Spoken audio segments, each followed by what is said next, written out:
नमस्कार दोस्तों। चीन और अमेरिका के बीच में दुनिया का दादा या फिर हम बोल सकते हैं कि अपनिच भगवान है, मतलब कि भगवान बनने की होड़ कोई नई बात इन दोनों देशों के अंदर नहीं रही है। जी हाँ, लंबे समय से हम देख रहे हैं कि चीन और अमेरिका दोनों ही देश अपने अपने तरीके से पूरे वर्ल्ड के अंदर अपना वर्चस्व स्थापित करने का पूरा पूरा प्रयास कर रहे हैं। लेकिन अमेरिका में जो डोनाल्ड ट्रंप है, जिन्होंने अभी हाल ही में 20 जनवरी को अपने राष्ट्रपति पद की शपथ ली थी, उस शपथ के नेक्स्ट डे ही जैसे ही इन्होंने जो बाइडेन के 100 में से 78 फैसलों को जी हाँ सेकेंडों में पलट दिया, उसके बाद से जी हाँ ये जग जाहिर हो चुका है कि कहीं ना कहीं जी हाँ ये अपने ही देश के लिए, मतलब कि अमेरिका के लिए अब खतरा बनने वाले हैं। आपको याद होगा किस तरह से इन्होंने अपने देश के अंदर जितने भी जी हाँ अवैध लोग रह रहे हैं उन सभी को डिपोर्ट करना शुरू कर दिया। जी हाँ, जो अवैध तरीके से वहाँ पे रह रहे थे, ठीक है, गलत तरीका था, वापस आना उनका ठीक है, लेकिन जिस तरीके से वापस भेज रहे हैं सभी अवैध प्रवासियों को, हाथों में हथकड़ी पैरों में जंजीरें, क्या वो टेररिस्ट हैं क्या? नहीं ना। उस देश से जिससे के साथ में आपके व्यापारिक संबंध काफ़ी अच्छे हैं, खास तौर से मैं बात कर रहा हूँ इंडिया के बारे में। अब तक डिपोर्ट होते थे तो केवल सिंपल तरीके से डिपोर्ट होते थे, लेकिन इस बार डोनाल्ड ट्रंप ने काफ़ी हदें पार कर दी। जी हाँ, उनको एज ए टेररिस्ट, आतंकवादी की तरह ट्रीट करके उनके हाथों में हथकड़ी पैरों में जंजीरें के साथ में जो भेजा गया है, वो कहीं ना कहीं अमेरिका के साथ में जो हमारे रिलेशन थे उसको खट्टा कर रहा है। इनफैक्ट जो पीएम मोदी जी चंद दिनों पहले उनसे अमेरिका में जो मिल के आए हैं डोनाल्ड ट्रंप से, भले उन्होंने भव्य स्वागत किया हो, जी हाँ, गले मिले हों, बाकायदा अपने हाथों से उन्होंने चेयर पुश करी हो, अपने हाथों से उनको बैठाया हो मोदी जी को, या फिर मैं ये बोल सकता हूँ कि ये इस समय डोनाल्ड ट्रंप के हाथी के दांत दिखाने के कुछ और है, खाने कुछ और है, मतलब कि बाहर कुछ अंदर कुछ और ही चल रहा है। मेक अमेरिका ग्रेट अगेन के चक्कर में जी हाँ ये अपनी इंसानियत को पूरी तरीके से धराशायी कर चुके हैं। आई थिंक सो आप मेरी बातों से सहमत होंगे। लेकिन दोस्तों यहाँ पे ध्यान रखिएगा कि अमेरिका प्रथम या फिर मेक अमेरिका ग्रेट अगेन के चक्कर में ट्रंप ने आते ही, ठीक है, जो टैरिफ के मामले में जो मैक्सिको है, जो कनाडा है, कनाडा से लेकर के जो चीन है, इस तमाम देशों को जी हाँ बुरी तरीके से हिला दिया है। आपको याद होगा किस तरह से हम सभी ब्रिक्स देशों ने मिल करके, जी हाँ, ब्रिक्स में जो मूल 5 देश थे, उसके बाद लास्ट ईयर 5 देश इसमें और शामिल हुए, तमाम 10 देशों ने मिल करके ब्रिक्स करेंसी अलग से लॉन्च करनी चाहिए थी, और हम ये सोच रहे थे कि हम उसी करेंसी में अपना व्यापार स्टार्ट करेंगे, ठीक है। और वहीं पर जैसी दोस्तों ये न्यूज़ सामने आई तो ट्रंप ने हम सभी को धमकी दे डाली। जी हाँ, इस न्यूज़ के बाद में ट्रंप को हल्दी, मिर्च, नमक, धनिया पूरी मसालेदानी लग गई थी। उसके बाद में उन्होंने क्या करा, नेक्स्ट डे ट्विटर के माध्यम से, ठीक है, एक पोस्ट के माध्यम से हमको धमकी दे दी कि मैं आपकी सभी वस्तुओं पर 100% टैरिफ लगा दूंगा। जिनको नहीं मालूम है कि टैरिफ होता है दोस्तों, ये टैरिफ जंग जो चल रही है हमारे पूरे वर्ल्ड के अंदर, आपको ध्यान रखना है कि अगर हम किसी भी देश में अपनी वस्तुओं को बेचते हैं, ठीक है, एज फॉर एग्जाम्पल जैसे मैं दिल्ली में रह रहा हूँ और आप रह रहे हैं एज फॉर एग्जाम्पल जैसे मध्य प्रदेश में, ठीक है, मैं अपनी स्टेट के अंदर कोई अगर मैन्युफैक्चरिंग चीज़ें कर रहा हूँ और आपकी स्टेट में बेचना चाहता हूँ, ठीक है, तो आप मेरे ऊपर एक टैक्स लगाओगे, मेरे उस वस्तु के ऊपर टैक्स लगाओगे, और वो टैक्स 100% हो, 150% हो, 80% हो, 40% हो, आप पे डिपेंड करता है, ठीक है। जैसे ही आपकी स्टेट में मेरा सामान एंटर करेगा, लैंड करेगा, उतरेगा आपकी ज़मीन के ऊपर मध्य प्रदेश की, तो आप तुरंत मुझसे एक टैक्स वसूल कर लोगे। तो जितना आपका टैक्स ज़्यादा होगा, ध्यान रखिएगा, ठीक है, वो सारा बर्डन मेरे ऊपर आएगा। और टैक्स हमेशा कम ही होना चाहिए अगर रिश्तों में अगर मिठास पैदा रखनी है हमेशा के लिए तो। लेकिन यहाँ पर आपको ध्यान रखिएगा कि यहाँ पर ट्रंप ने आते ही टैरिफ का ब्लेम हमारे भारत के ऊपर लगाना स्टार्ट कर दिया है, शुरू से लेकर के अब तक। अभी हाल ही में चंद घंटों पहले USAID को लेकर के भी इनकी जो स्पीच आई थी, जी हाँ, वोटर टर्नआउट इंक्रीज करने के लिए जो उनको फंड दिया गया था, पहले तो इन्होंने ब्लेम लगाया था कांग्रेस के ऊपर, अब सीधे सीधे जी हाँ मोदी सरकार के ऊपर ये ब्लेम लगा रहे हैं। और in fact make America great again के चक्कर में इन्होंने WHO से भी क्विट कर दिया है। जी हाँ, जो वर्ल्ड हेल्थ ऑर्गेनाइजेशंस है उसकी मेंबरशिप से भी ये क्या हो चुके हैं, अब बाहर आ चुके हैं, अनुदान वहाँ पे देना बंद कर देंगे। इनफैक्ट जो नाटो है, ठीक है, नाटो से भी ये क्या हो रहे हैं, बाहर आ चुके हैं। अब सोचिए, मेक अमेरिका ग्रेट अगेन के चक्कर में बस ये केवल क्या कर रहे हैं, America first, America first, America first करना चाहते हैं। सोचिए, और जो अनुदान राशि है, जो अननेसेसरी पैसा इनका बाहर जा रहा था उसको इन्होंने क्या कर दिया है, स्टॉप कर दिया है। और जो अवैध प्रवासी यहाँ पे जो वापस अपने अपने देश ये लोग भेज रहे हैं, तो इनका भी जो देश है वो ट्रंप से काफ़ी परेशान हो चुका है, क्योंकि वहाँ पे ग्रुप डी के जो वर्कर थे अब तक, जो इंडियंस या फिर अन्य देश के लोग जो यहाँ पे रह रहे थे, वो ग्रुप डी का जॉब करते थे। ग्रुप डी का जॉब जैसे मतलब सफाई हो गया, मतलब क्लीनिंग वगैरह हो गया, माली की जॉब हो गया, या फिर जो बेलदारी होती है, जो कंस्ट्रक्शंस कंपनी वगैरह जो बिल्डिंगें तैयार हो रही है उसमें बेलदारी कर रहे हैं, ये सब क्या ग्रुप डी की जॉब है। और जो अमेरिका का युवा है वो भले ही बेरोजगार बैठ जाएगा, बट वो ग्रुप डी की जॉब करना पसंद नहीं करता है, उसको अच्छी सैलरी चाहिए। ठीक है, ठीक है, उसके बाद ऑलरेडी पैसा है कहीं ना कहीं, तो यहाँ पे वो अपने देश के अंदर रोजगार सृजित करने के लिए सबको डिपोर्ट कर रहे थे। अपने अपने देश जितने भी अवैध लोग रह रहे थे उनको भेज रहे थे। उनको लगा कि हमारा युवा इस समय जॉब कर लेगा कम सैलरी पर ही, लेकिन नहीं, यहाँ पर अमेरिका को कहीं ना कहीं पैसा बचा करके उनको जो उनकी डिमांडिंग सैलरी है वो प्रोवाइड करने के लिए इस तरह के कदम उठाने पड़ रहे हैं, चाहे वो WHO से बाहर आना हो, टैरिफ की धमकी दे करके हमको दबाना हो, या फिर कोई अन्य एक्शन ही क्यों ना हो इनके द्वारा। सोचिए 78 फैसले जो बाइडेन की सरकार के पलट देना कोई आम बात नहीं थी। और इन्होंने इंटरव्यू में हमेशा बस यही बात बोली है कि मेरे लिए हमेशा मेरा क्या है, अमेरिका फर्स्ट रहेगा, पहले मैं अमेरिका की सोचूंगा, बाद में अन्य देशों की हेल्प करूंगा। अब दोस्तों यहाँ पे आपको ध्यान रखिएगा कि जो ट्रंप है, ट्रंप ने प्रधानमंत्री नरेंद्र मोदी को भी जी हाँ आड़े हाथ ले लिया है। वह अलग बात है कि हम लोग जी हाँ गले मिल करके एक दूसरे का स्वागत करते हैं। अब ट्रंप ने प्रधानमंत्री नरेंद्र मोदी के सामने ये कह दिया है कि भारत या तो अमेरिकी वस्तुओं पर टैक्स कम कर दे, जो हम सामान इंडिया भेज रहे हैं उस पर टैक्स कम कर दे, अन्यथा अमेरिका भी भारतीय वस्तु पर उतना ही टैक्स लगाएगा। आओ खेलें टैक्स टैक्स, मतलब कि तमाम देशों के बीच में एक टैक्स वॉर जी हाँ छिड़ चुका है। वैसे ट्रंप ने दोस्तों इन फैसलों का असर सिर्फ भारत और चीन पर ही नहीं, बल्कि खुद अमेरिका भी जी हाँ इससे खुद को बचा नहीं पाया है। देखिएगा क्या बुरा हाल चल रहा है। जो उनकी वहाँ की कंट्री के, अमेरिका के, अगर आप मैगजीन पढ़ते हो, न्यूज़पेपर पढ़ते हो, तो वहाँ पे ये दिखाया जा रहा है कि कहीं ना कहीं जो कंस्ट्रक्शंस कंपनी है उसमें बहुत अधिक गिरावट आ चुकी है। जो उसकी स्पीड थी, ठीक है, जो उनका टारगेट था कि इस ईयर तक वो XYZ वर्क पूरा कर लेंगे, उसकी ड्यूरेशंस भी अब इन्होंने इंक्रीज़ कर दी है। क्योंकि दोस्तों जो लेबर है अब वो वहाँ पे ख़त्म हो चुकी है। लगातार बैक टू बैक ये क्या कर रहे हैं, डिपोर्ट कर रहे हैं। लेकिन यहाँ पे ये जो दर्द है अमेरिका के डोनाल्ड ट्रंप, वो भी जग जाहिर नहीं कर रहे हैं, बस ओवर कॉन्फिडेंस के चक्कर में अपने ही देश का बट्टा लगाने में लगे हुए हैं और अंतर्राष्ट्रीय स्तर पर अपने रिश्तों को काफ़ी खट्टा कर रहे हैं। और अमेरिकी राष्ट्रपति जैसे को तैसा वाली नीति पर भी काम कर रहे हैं, आपको लग रहा है, लेकिन सच कहूँ दोस्तों ऐसा है नहीं। तो बस भारत में ध्यान रखिएगा कि अगर भारत अमेरिका के जो एग्रीकल्चर जितने भी दोस्तों कृषि उत्पाद हैं उस पर 10% शुल्क ठोकेगा, तो अमेरिका भी हमारे उत्पादों के ऊपर 10% शुल्क लगाएगा। और एग्रीकल्चर कहीं ना कहीं दोस्तों किसी भी देश की बैकबोन होती है। जो व्यापार होता है, जो ट्रेडिंग होती है, जो उद्योग वगैरह होते हैं, ये सब क्या होते हैं, ये किसी भी देश की बैकबोन होती है। और इसी पर अभी क्या चल रहा है, टैरिफ जंग चल रही है। लेकिन ट्रंप दोस्तों अपने फैसलों से अमेरिकी लोगों को भी जी हाँ काफ़ी परेशान कर चुके हैं।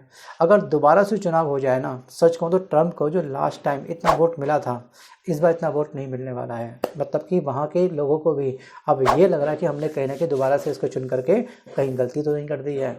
और ट्रंप की शुल्क बढ़ाने की योजना का सबसे अधिक नुकसान जो अमेरिका के जितने भी कंज्यूमर हैं, जितने भी उपभोगकर्ता हैं, उन पर होने वाला है।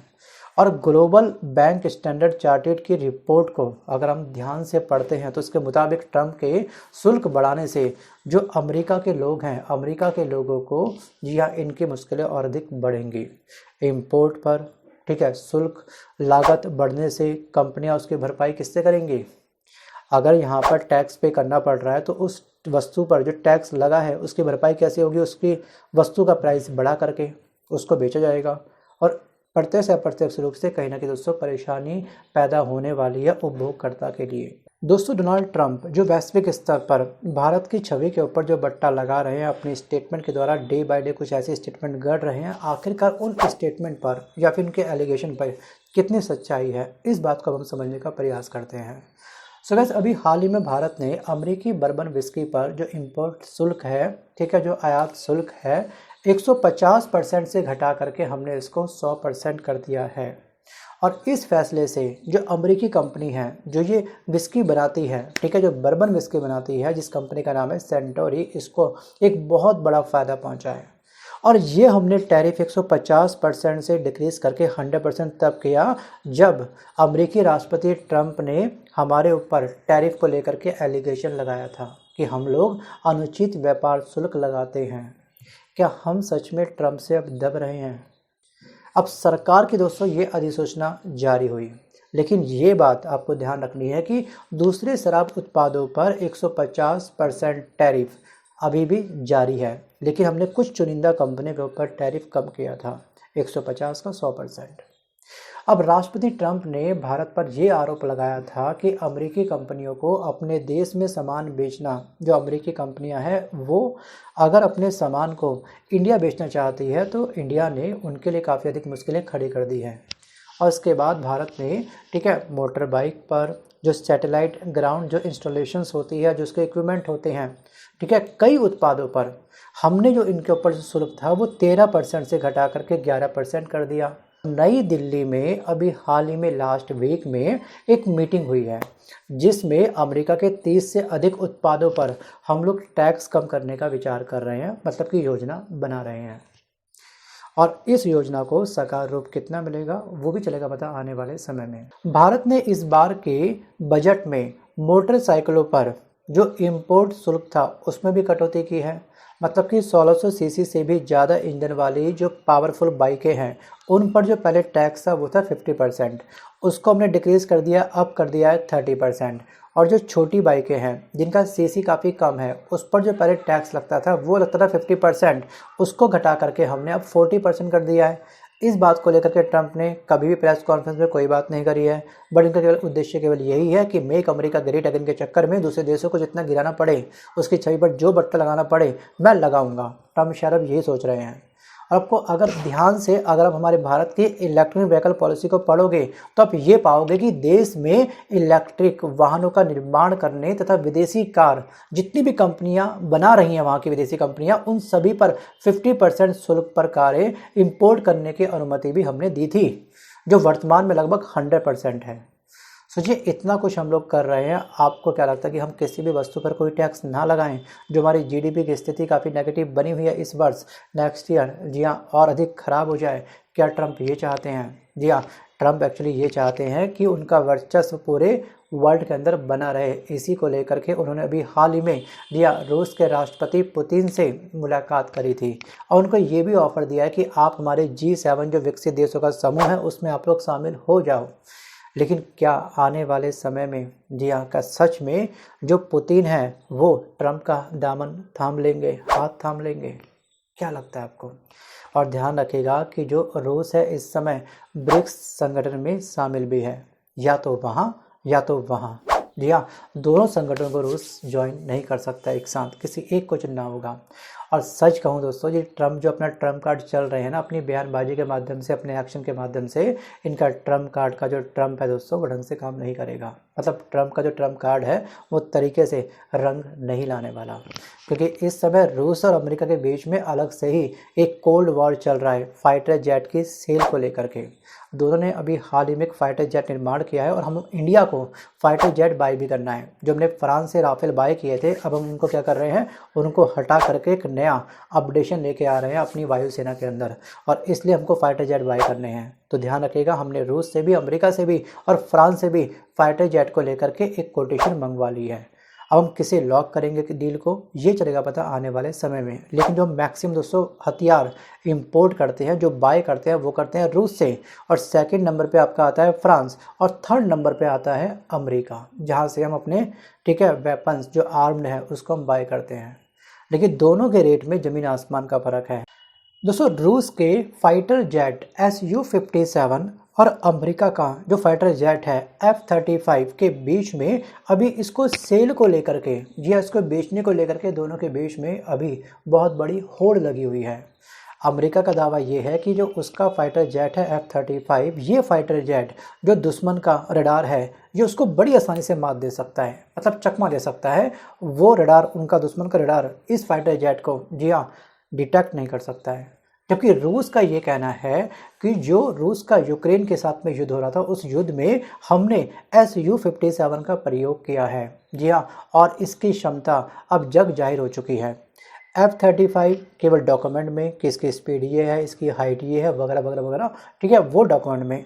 लेकिन जो रूस का फाइटर जेट है Su-57, इसने मैदान में उतर करके जी हाँ वैश्विक स्तर पर अपनी जो छवि है, ठीक है, अपना जो दबदबा है इस फाइटर जेट के माध्यम से बनाने का प्रयास किया। और आखिरकार कितना ताकतवर है Su-57 ये दुनिया को जी हाँ दिखा दिया।